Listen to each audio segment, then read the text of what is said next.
स्वागत है आप सभी का आपकी अपने YouTube चैनल आइला टॉक्स पर। दोस्तों, मैं डॉक्टर इरशाद खानम आज फिर आपके सामने एक नए वीडियो और एक नए टॉपिक के साथ। आज मैं आपको दंड प्रक्रिया संहिता 1973 के अंतर्गत परिवाद किसे कहते हैं, जो कंप्लेंट है वो कंप्लेंट क्या होती है, किसे कहते हैं, कहाँ की जाती है, इसकी डेफिनेशन कहाँ पर दी गई है, इन सब के बारे में मैं आपको आज की वीडियो में बताऊंगी। परंतु जिन लोगों ने चैनल को सब्सक्राइब नहीं किया है, चैनल को सब्सक्राइब कर लें। लेटेस्ट अपडेट के लिए कोने में बेल आइकन दिया गया है, उस पर क्लिक कर दीजिए। दोस्तों, बात करते हैं हम दंड प्रक्रिया संहिता 1973 के अंतर्गत परिवाद की, यानी कि कंप्लेंट की, जो कि धारा 2 घ के अंतर्गत दी गई है। जब किसी व्यक्ति के साथ कोई आपराधिक घटना घटती है तो वह उस अपराध की सूचना पुलिस को देता है। क्यों देता है? ताकि उस अपराध की सूचना के आधार पर प्रथम सूचना रिपोर्ट यानी कि FIR दर्ज की जा सके। यदि उक्त सूचना के आधार पर पुलिस थाने का इंचार्ज प्रथम सूचना रिपोर्ट लिखने से मना कर देता है तो पीड़ित व्यक्ति या उसके रिश्तेदार द्वारा मजिस्ट्रेट के समक्ष परिवाद प्रस्तुत किया जा सकता है, ताकि उक्त अपराध किए जाने वाले वे अपराधी के खिलाफ कानूनी कार्रवाई की जा सके। देखिए, परिवाद क्या होता है, कंप्लेंट क्या होती है। जब किसी व्यक्ति के साथ अगर किसी भी तरह का कोई अपराध कारित कर दिया जाता है, किसी व्यक्ति के साथ एक एग्जाम्पल के लिए समझ ले कि मारपीट कर दी जाती है या उसके साथ कोई ऐसी घटना घटित हो जाती है जो अपराध की परिभाषा के अंतर्गत आती हो, और वो उस अपने ऊपर किए गए अपराध की सूचना देने के लिए पुलिस के पास जाता है। क्योंकि अगर आपके साथ किसी भी प्रकार की कोई घटना घटती है तो आप उसकी रिपोर्ट जो है वो सबसे पहले थाने पर जाकर दर्ज कराते हो, यानी कि पुलिस के पास जाते हो।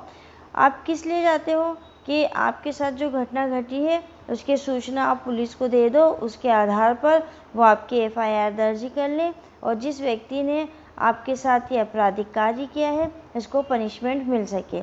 आप थाने गए हो, लेकिन वहाँ का जो पुलिस अधिकारी है या जो थाने का इंचार्ज है उसने आपकी प्रथम सूचना रिपोर्ट यानी कि FIR लिखने से मना कर दिया है। तो आपके पास एक ऑप्शन होता है कि या तो जो पीड़ित व्यक्ति है वो खुद या फिर उसका कोई भी रिश्तेदार सीधे मजिस्ट्रेट के समक्ष जाकर एक आवेदन प्रस्तुत कर सकता है। वो आवेदन परिवाद कहलाता है, ताकि जो उसके खिलाफ अपराध कारित किया गया है उसमें उसको निर्णय मिल सके और उस जो अपराधी है उसको पनिशमेंट मिल सके।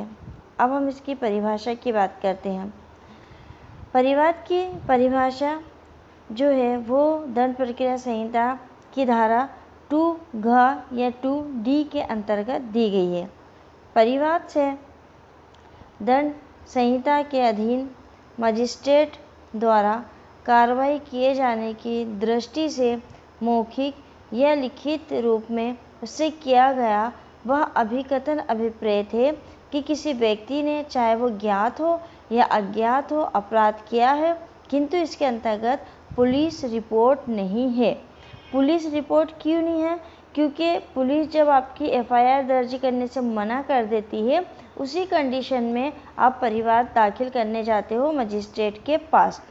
तो किसी या तो आप लिखित रूप से या मौखिक रूप से अभिकथन अभिप्रेत है परिवाद से मतलब, और जिस अपराधी के खिलाफ आप परिवाद लिखवा रहे हो वो अपराधी ज्ञात भी हो सकता है और अज्ञात भी हो सकता है।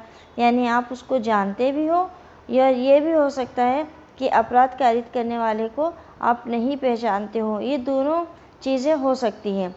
अब हम इसके स्पष्टीकरण की बात करें। धारा का जो स्पष्टीकरण है वो क्या है? ऐसे किसी मामले में जो अन्वेषण के पश्चात किसी असंज्ञेय अपराध का किया जाना प्रकट करता है, पुलिस अधिकारी द्वारा की गई रिपोर्ट परिवाद समझी जाएगी। ऐसा कोई भी मामला जो अन्वेषण के पश्चात मतलब कि उसका अन्वेषण कर लिया गया है अगर अन्वेषण के पश्चात किसी असंज्ञेय अपराध किया जाना प्रकट करता है तो पुलिस अधिकारी द्वारा जो रिपोर्ट दी जाएगी मजिस्ट्रेट के समक्ष, उसको भी परिवाद समझ लिया जाएगा। वह पुलिस अधिकारी जिसके द्वारा ऐसी रिपोर्ट की गई है उसे परिवादी समझा जाएगा।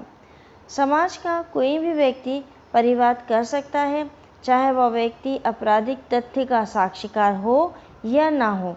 मतलब समाज में रहने वाले प्रत्येक व्यक्ति को परिवाद करने की अनुमति दी गई है, उसको वो परिवाद कर सकता है।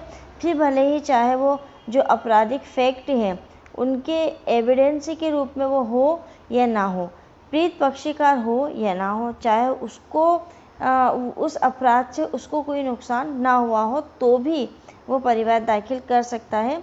किंतु दंड प्रक्रिया संहिता की धारा 195, 198, 199 में कुछ विशेष व्यक्तियों को जो उस धारा में प्राधिकृत किए गए हैं परिवाद कर सकते हैं।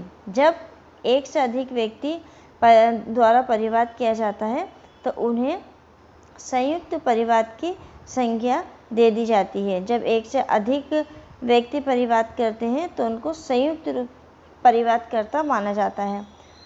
परिवाद के आधार पर मजिस्ट्रेट अपराध का संज्ञान लेता है तथा तब मजिस्ट्रेट परिवादी व साक्षी की शपथ पर परीक्षा करवाता है। उसके बाद मजिस्ट्रेट की यदि ये राय बनती है कि अभियोजन की कार्रवाई प्रारंभ करने के लिए पर्याप्त आधार है तो चाहे उस अपराध के बारे में वो स्वयं जांच की कार्रवाई कर सकता है या पुलिस अधिकारी या अन्य से अपराध के अन्वेषण का निर्देश दे सकता है।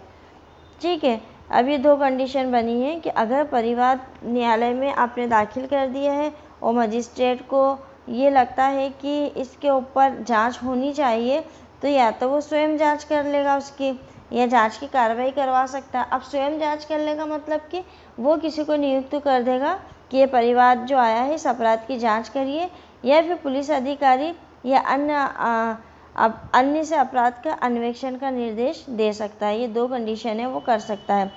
किंतु धारा 200 के अधीन परिवादी व साक्षी की शपथ पर परीक्षा कर लेने के अधीन जांच या अन्वेषण के परिणाम पर विचार करने के पश्चात मजिस्ट्रेट की राय है कि कार्रवाई करने के लिए पर्याप्त आधार नहीं है तो उसका कारण लिखते हुए परिवाद को खारिज कर देगा।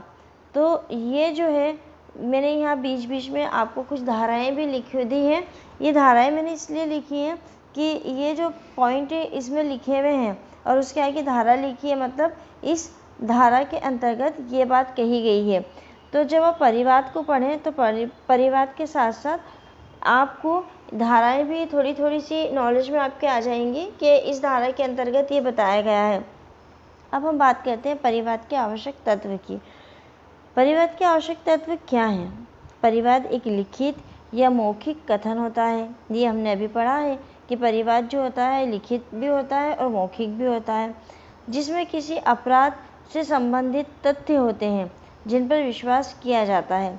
अगर आप कोर्ट न्यायालय में जा रहे हो, मजिस्ट्रेट के समक्ष जा रहे हो, एक परिवाद दाखिल कर रहे हो तो उस परिवाद में जो है लिखित और मौखिक रूप से होता है और अपराध से संबंधित फैक्ट उसके अंदर होते हैं। मतलब अपराध की पूरी जानकारी आप उस परिवाद के अंतर्गत देते हो और जिन पर मजिस्ट्रेट विश्वास करता है।